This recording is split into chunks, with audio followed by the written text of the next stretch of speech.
Hello friends, the topic of today's session is ordinary least square estimation method, which comes under the subject econometrics.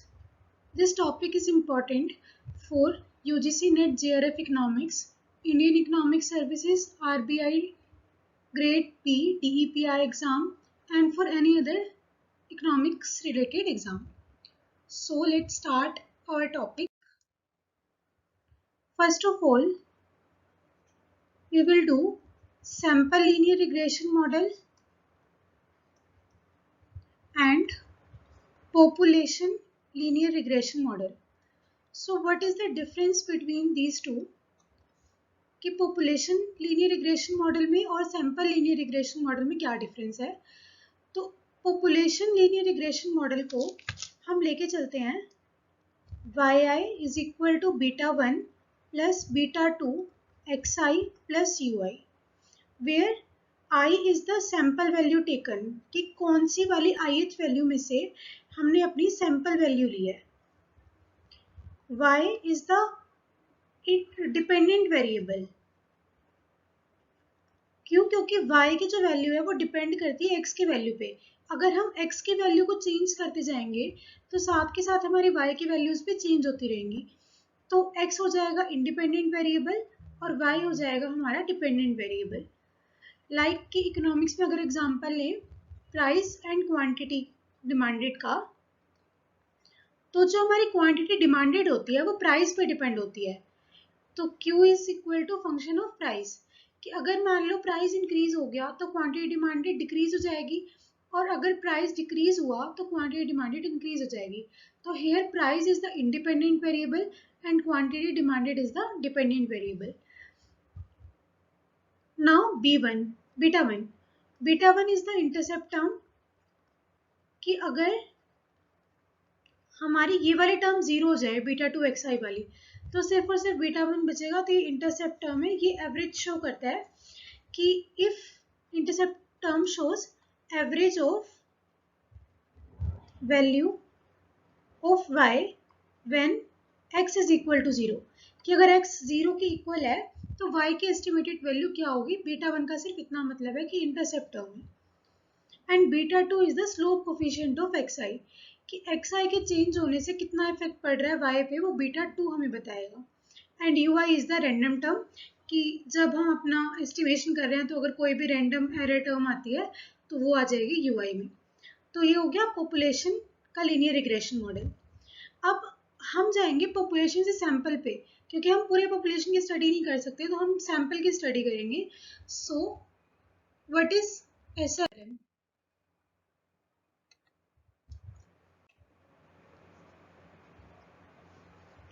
तो SRF के लिए हम estimated values लेंगे. जैसे PRF हमारा था yi is equal to beta 1 plus beta 2 xi plus ui. तो पूरे पॉपुलेशन की स्टडी हम नहीं कर सकते, हम सैंपल की स्टडी कर सकते हैं. तो हम इनके एस्टिमेट्स ले लेंगे बीटा 1 के और बीटा 2 के. तो बीटा 1 का एस्टिमेट लेट कर लेते हैं B1 और बीटा 2 का एस्टिमेट हम लेट कर लेते हैं B2 और ये रह जाएगा एज इट इज. और ui का भी एरर टर्म का एस्टिमेट हो जाएगा ei. अब अगर हम कोई भी काम करते हैं तो हम ये अपनी कोशिश करते हैं कि जितना उसमें एरर है ना वो कम से कम होना चाहिए. तो जो एरर टर्म का एस्टिमेशन है ei, ये क्या estimated value of error term. तो जो ये एरर टर्म है इसकी जो एस्टिमेशन है ना वो सबसे कम होनी चाहिए. तो हम अपनी OLS इसको जो हम बीटा 1 और बीटा 2 से निकालेंगे तो हम OLS मेथड से निकालेंगे बीटा 1 B1 और B2 की वैल्यू. तो वो ये मेथड कहता है कि जो एरर टर्म है उसकी वैल्यू को बिल्कुल मिनिमाइज कर दो. तो हमारा यही काम है कि हम एस्टिमेट वैल्यू निकालनी बीटा 1 और बीटा 2 की which is B1 and B2. तो हम ये करते हैं, हम B1 और B2 की वैल्यू निकालते हैं. सी कि yi is equal to B1 plus B2 xi plus ei. ei को हम एक तरफ रख देते हैं और बाकी सारे टर्म्स को एक तरफ ले आते हैं. ei is equal to yi minus B1 minus beta 2 B2 xi. Now summation xi, take sum of ई आई, क्योंकि हमें इसे मिनिमाइज करना है। इसे मिनिमाइज करने के लिए हम क्या करेंगे कि समेशन ई आई को 0 के इक्वल दिखा देंगे। तो समेशन ई आई के लिए समेशन कर दो y i minus b one minus b two x i. Now अब अगर हमें ये दिखाना है कि इसकी डेविएशंस जो हैं वो सबसे कम होनी चाहिए, मतलब एरर टर्म में बिल्कुल कम होनी चाहिए, तो अब हम कर देंगे समेशन ई आई स्क्वायर। तो summation y i minus b one minus b two x i का होल स्क्वायर। अब हमें करना है इसको मिनिमाइज, तो differentiate summation e i square with respect to b one. एक बार हम बी वन के रिस्पेक्ट में करेंगे और एक बार हम बी टू के रिस्पेक्ट में करेंगे। तो पहले हम बी वन के रिस्पेक्ट में करते हैं। तो ये आ जाएगा derivative of summation e i square upon derivative of b one, power rule से 2 आगे summation y i minus b one minus b two x i. अब बी वन के रिस्पेक्ट में कर रहे हैं, पार्शियल डेरिवेटिव है तो सिर्फ इसका माइनस बी वन का डेरिवेटिव हो जाएगा माइनस वन। तो यहाँ से आ जाएगा ये minus two summation y i minus b one minus b two x i and put it equal to 0। तो यहाँ से हमारी इक्वेशन आ जाएगी, ये माइनस टू अगर हम राइट हैंड साइड ले जाएं तो summation y i minus b one minus b two x i is equal to 0। और यही हमारी फर्स्ट नॉर्मल इक्वेशन है। अब इसको हम आगे भी सॉल्व करते हैं। Summation y i minus b one minus b two x i is equal to 0। इसको समेशन से मल्टीप्लाई कर देते हैं तो ये हो जाएगा summation y i minus beta one constant है तो इसको बाहर निकाल दो, minus beta two constant summation x i is equal to 0। तो ये बन जाएगा summation y i minus summation है, ये जितनी भी नंबर ऑफ टर्म्स है वो n है तो n से मल्टीप्लाई हो जाएगा n b one minus b two summation x i is equal to 0। तो यहाँ से वैल्यू निकाल लेते हैं हम बी वन की, या फिर इसी को इक्वेशन नंबर 1, ये हो जाएगी हमारी फर्स्ट नॉर्मल इक्वेशन। नाउ अब हम अपना सेकेंड स्टेप करते हैं कि समेशन ई आई वाली स्क्वायर वाली वैल्यू को डिफरेंशिएट करते हैं बी टू के रिस्पेक्ट में। तो वो आई थी summation e i square is equal to summation y i minus b one minus b two x i का होल स्क्वायर। इसको आप डिफरेंशिएट कर देते हैं बी टू के रिस्पेक्ट में। पावर रूल से 2 आगे summation y i minus b one minus b two x i, bracket में आ जाएगा ये बी टू के रिस्पेक्ट में कर रहे हैं तो माइनस एक्स आई बचेगा and put it equal to 0। फिर से वाई के माइनस टू को राइट हैंड साइड ले जाओ तो वो 0 बच जाएगा। तो यहाँ से खाली आएगा हमारे पास summation y i minus b one minus b two x i is equal to 0। तो ये बन जाएगा, इसको अंदर हम मल्टीप्लाई कर देते हैं, x i y i minus b one x i minus b two x i square equal to 0। तो ये बनेगा summation x i y i minus b one summation x i minus b two summation x i square equal to 0। और ये बन गई हमारी second normal equation. अब जो ये दोनों नॉर्मल इक्वेशंस आई हैं, इक्वेशन 1 और इक्वेशन 2, इन दोनों इक्वेशंस को हम सॉल्व कर देंगे क्योंकि ये दोनों की दोनों इक्वेशंस ही b1 और b2 के टर्म्स में आ गई हैं। तो इनको हम चाहे तो एलिमिनेशन से या फिर सब्स्टिट्यूशन मेथड से हम इसको सॉल्व कर सकते हैं। करते हैं हम इन्हें सॉल्व। हमारी फर्स्ट नॉर्मल इक्वेशन है equation number 1, summation y i is equal to n b one plus b two summation x i. ये हमारी फर्स्ट नॉर्मल इक्वेशन है।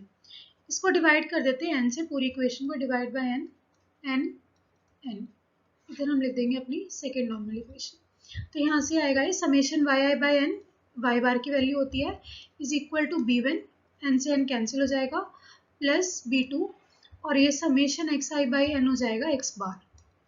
तो ये बन गई फर्स्ट, यहाँ से हम सॉल्व करके जो मिली है। फिर इक्वेशन नंबर 2 जो हमने निकाली थी वो हमारी आई थी summation x i y i is equal to b one summation x i plus b two summation x i square. अब जो ये फर्स्ट वाली इक्वेशन है जो हमने यहाँ से निकाली है, इसको हम इधर पुट कर देते हैं।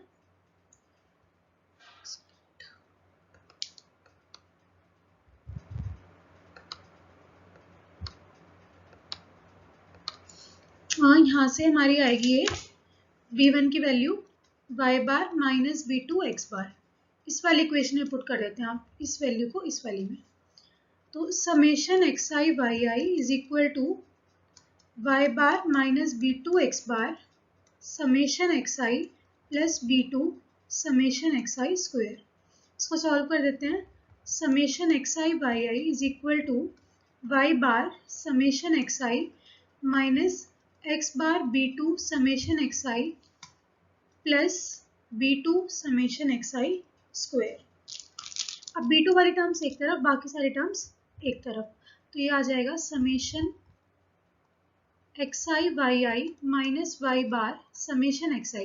इस वाले टर्म को लेफ्ट हैंड साइड लिया है इज इक्वल टू पॉजिटिव वाले टर्म को हम पहले लिख देते हैं और दूसरी वाले टर्म को हम बाद में लिख देते हैं। यहाँ से b2 को कॉमन ले लेते हैं। यहाँ से आएगा summation xi square minus x bar summation xi। ऐसे आएगा summation xi yi minus y bar summation xi। यहाँ से अब आ जाएगी हमारी b2 की वैल्यू। b2 की वैल्यू आ जाएगी summation xi yi minus y bar summation xi upon summation xi square minus x bar summation xi। सिर्फ राइट हैंड साइड वाले टर्म को हम डिवाइड में ले गए लेफ्ट हैंड साइड की तरफ। अब कर देते हैं इस पूरी इक्वेशन को n से डिवाइड, न्यूमरेटर को भी और डिनोमिनेटर को भी। यहाँ से हमने कर दिया इसको n से डिवाइड, तो ये क्या बन जाएगा summation xi yi upon n minus इधर ये समेशन xi बाय n हो जाएगा x बार अपॉन इधर ये रह जाएगा summation xi square by n minus इधर से ये फिर से हो जाएगा x बार का स्क्वायर। तो ये बन जाएगी हमारी b2 की वैल्यू। इसको आगे भी हम अभी डेविएशन के फॉर्म में और भी सॉल्व कर सकते हैं। अभी हमारा कैपिटल X और कैपिटल Y में है, लेकिन इसको हम डेविएशंस के फॉर्म में भी चेंज कर सकते हैं इस वाली वैल्यू को।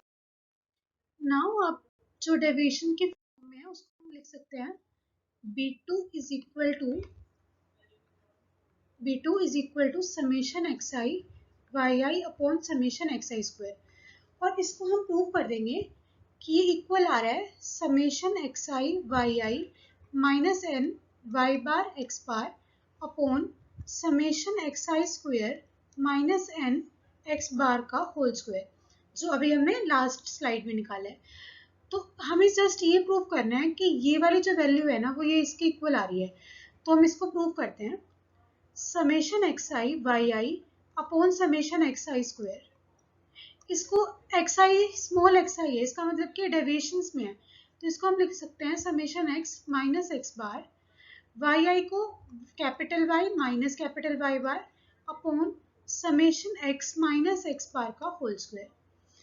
अब नेक्स्ट स्टेप में हम अंदर वाले दोनों ब्रैकेट्स को मल्टीप्लाई कर देते हैं। ये आ जाएगा xy minus xy bar minus x bar y minus plus x bar y bar divided by summation x square plus x bar square minus 2x bar a minus b whole square का formula expand किया इधर। तो ये हो जाएगा, अब इसको summation से मल्टीप्लाई कर देते हैं। Summation xy minus y bar summation x minus x bar summation y, क्योंकि x बार और y बार कॉन्स्टेंट है इसलिए उनको बाहर लिख लिया, plus x bar y bar summation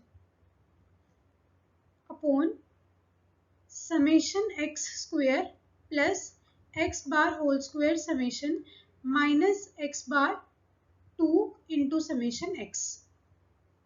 तो अब ये आ जाएगा equal to numerator summation xy minus ये y bar into summation x है।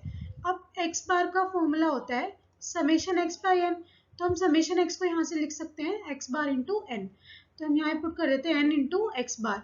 ऐसे ही समेशन y को लिख सकते हैं माइनस, यहाँ पे y बार भी है, minus x bar summation y को लिख दो n y bar plus x bar y bar summation है मतलब कि n टर्म्स का, तो n इंटू में आ जाएगा divided by summation x square को एज इट इज रहने दो plus x bar whole square into में n क्योंकि समेशन है, माइनस 2x बार इंटू में समेशन x को यहाँ से फिर से लिख देते हैं n into summation x, n into x bar, which is equal to summation x y minus, अब ये देखो x bar y bar plus x bar y bar n, तो एक तो ये कैंसिल हो गया, सिर्फ एक बचा, तो ऊपर आ जाएगा summation x y minus n y bar x bar upon summation x square, ये आएगा n into x square minus एक second plus n x bar square, ये बन जाएगा minus 2n x bar whole square. तो यहाँ से प्रूफ हो जाएगा summation x y minus n x bar by y bar upon summation x square, कि प्लस माइनस तो सिर्फ एक माइनस का बचेगा n into summation x bar का होल स्क्वायर, और ये हमारी वैल्यू इसके इक्वल आ गई। तो ये प्रूफ हो गया कि हम इस वाली इक्वेशन को डेरिवेशंस के फॉर्म में ये भी लिख सकते हैं, और अगर इसके एक स्टेप और आगे जाना है तो और भी हो जाएगा। यहाँ पे हम B2 आया है summation x i y i upon summation x i square, तो ये इसका फॉर्मूला होता है कोवेरियंस ऑफ एक्स वाई का, और अपॉन में समेशन एक्स आई होल स्क्वायर फॉर्मूला है वेरियंस ऑफ एक्स का। तो B2 को हम इस वाली वैल्यू से भी डिनोट कर सकते हैं कि covariance of x y upon variance of x. अब हमारे पास B2 आ गया which is summation x i y i upon summation x square.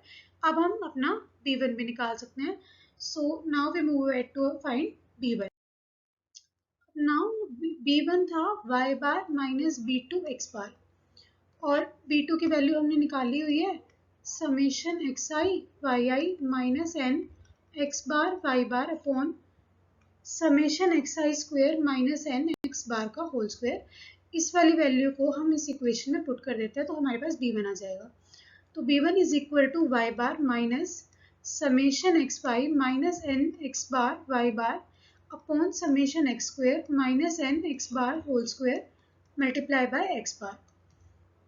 Now y bar minus इसको मल्टीप्लाई कर देते हैं न्यूमरेटर को x बार से, x bar summation x y minus n x bar whole square y bar upon summation x square minus n x bar whole square.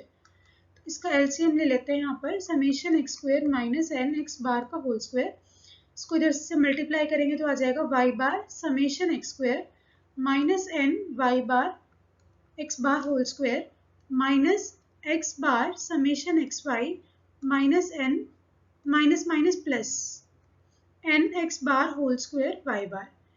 अब जो ये वाली टर्म है n y bar x bar whole square n y bar x bar whole square, ये वाली term plus की है, ये वाली माइनस की, तो ये हो जाएगी cancel, and we get value of B1 is y bar summation x square minus x bar summation xy upon summation x square minus n summation x bar का होल स्क्वायर। तो ये आ गई हमारी B1 की वैल्यू, और ये वाली थी हमारी B2 की वैल्यू। तो ये एक तरह से हमारे OLS एस्टिमेटर्स आ गए हैं कि जो हमने सैंपल एस्टिमेट निकाला है पॉपुलेशन पैरामीटर से, which is beta1 and beta2.